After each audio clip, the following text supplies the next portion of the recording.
Hi, this is Beth in Texas, and this is my king size Addi express knitting machine, and I am making a bunch of hats by creating a long tube.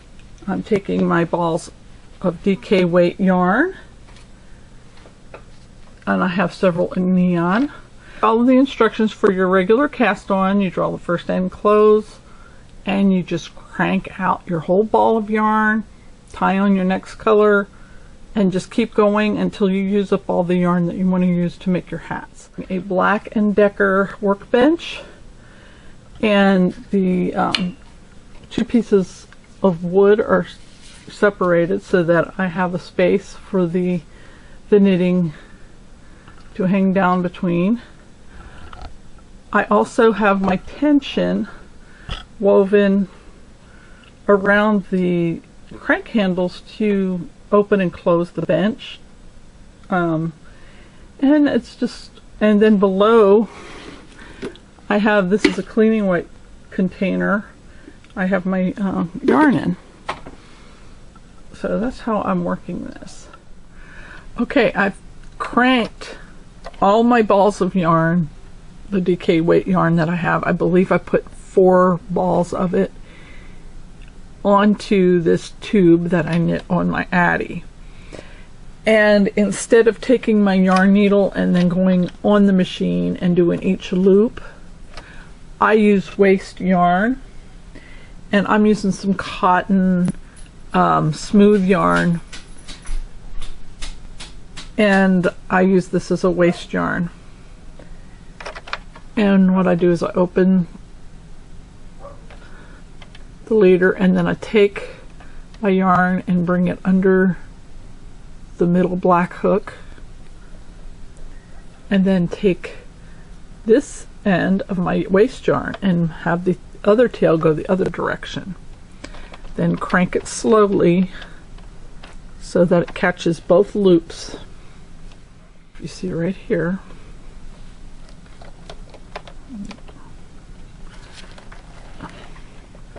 But both the waste yarn and my working yarn are under that hook and coming off the other side. And then I'll just want to hand do like maybe 3 hooks just to get it established, and then I'll thread it back through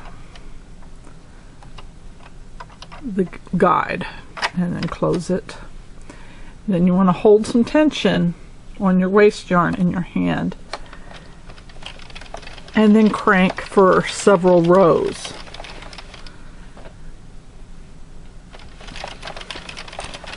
So you work this for several rows, and I will resume here in a second. Okay, I've gone almost 3 rows. I'm almost out of my waste yarn. For me, 3 is enough. If you're not comfortable with that and you want to make sure that you're really secure, I would say 5 to 10 rows. But all I'm going to do is I'm going to just continue cranking, and then once I'm all the way through the end of it, it's just, I'm just going to keep cranking with nothing in the feeder, and this should bring everything off, coming off. So you're going to have to go around twice. And I'm holding my piece underneath. Sometimes a couple of them won't come off. Let me turn it this way and let you see a little bit here. I have 2, there you can see it, that have not come off. So I'm just going to crank back around to those. And then when my hooks come up, I'm going to lift them off. Here is 1,089 rounds of stitching, and what I'm going to do is I'm going to unroll that and divide it up for hats. So I will show you that when I take this all over to the table and show you what I'm going to do next. I have my end of my hat that I took off my machine, and I have 3 rows of waste yarn. I recommend you do a few more than that. I picked up too short of a piece to do more than that. So anyway, so you take your end. I left about 18-inch length before I took it off the machine. And you can also do this if you're a loom knitter and if you do circular loom knitting. So this is a technique you can use for that as well. Alright, so now I have my waste yarn, and you can see the loops that are saved on that waste yarn. So you start with where your tail comes out, and you see the tail is coming out of a loop. So you're going to bring your needle through the next loop. Now I know some people will go in every other loop and then go around. For me, I'm just going to make sure I rescue every loop on the final round of this thing. Make sure you don't split the yarn of your waste yarn, because then it'll be hard to take it off. And you just go all the way around, pop in your needle through each loop and pull it up loosely. Don't pull it up too tight to start with, and go all the way around. And I will meet you when I get to the other end.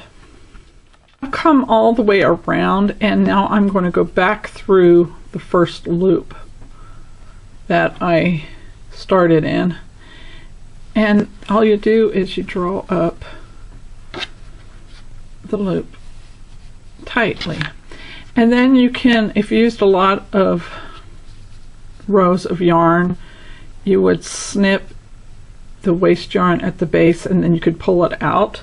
But since I use such a short piece, I can just unravel it and take that off. There's my end.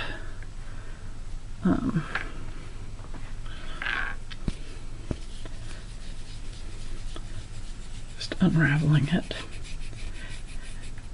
This stuff is some hardy stuff. I've reused this piece of waste yarn. They don't recommend doing that all the time, but this stuff here is, I don't know, it must be made of iron. Okay, so now you can just draw the end of your hat closed. You can use the method where you would draw your yarn under every other loop and then go around the opposite loops coming around, or for me, to make it stronger, I just go back under all the loops one more time, all the way around, and then draw it closed just for extra security, and then knot it off. Every 24 inches you're going to make safety lines, and I've done these without doing the safety lines first, which if you have the right circumstances, that's feasible, but a lot of times you don't. Go 24 inches in from an end and start. And you're going to pick up a thread, and if you lay it flat, you can stay in a straight line a little better. But you pick up a thread, skip one, pick up the next one, pick up a thread, skip one, pick up a thread, skip one, and go in every other one. This way you're getting a loop on your needle, and you go all the way around, and make sure you stay in the same row, because if you skip a row, then it's not going to work right.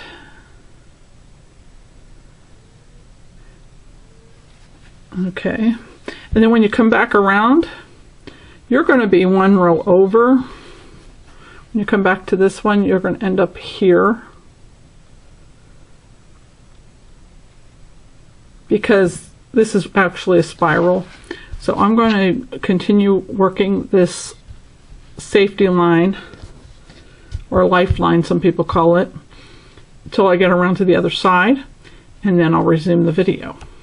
Okay, I've worked all the way around my lifeline, and you can see I'm one row or one set of stitches above it. What I'm going to do is I'm going to poke it through one more,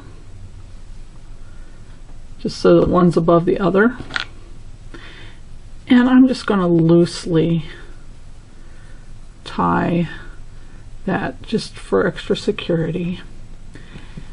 Okay, another piece of thread, I'm using some stuff that I got on a cone that's I don't know if it's cotton polyester or what it is, but it's something smooth that's not fuzzy and it's not splitty. You don't want to split your yarn when you do this. Okay, now we want to do is count down 2 stitches from where we started. We started here, so we're going to skip 1 and 2, and then we're going to do another lifeline the same manner as before, being careful not to split the yarn and go all the way around. Okay, now I've got my 2 lifelines, one for this side and one for this side, and what I'm going to do now is just snip one loop. Your lifeline that's on the right, you can see the thread that's going through there. You want to snip the loop below that, not the one that it's in. So you snip the loop that's below it, and then you take your needle and you just carefully pick out the stitches. Pick them out going up this one side, and then when you get to the fold, then you go and start picking them out from this side. So you'll have a tail for each side of your work, and yet you have a lifeline running through your stitches. So I'm going to go ahead and pick those out, and I will see you when we're finished with that. I'm down to the spot where my second side and my first side, I'm tearing out the last loop.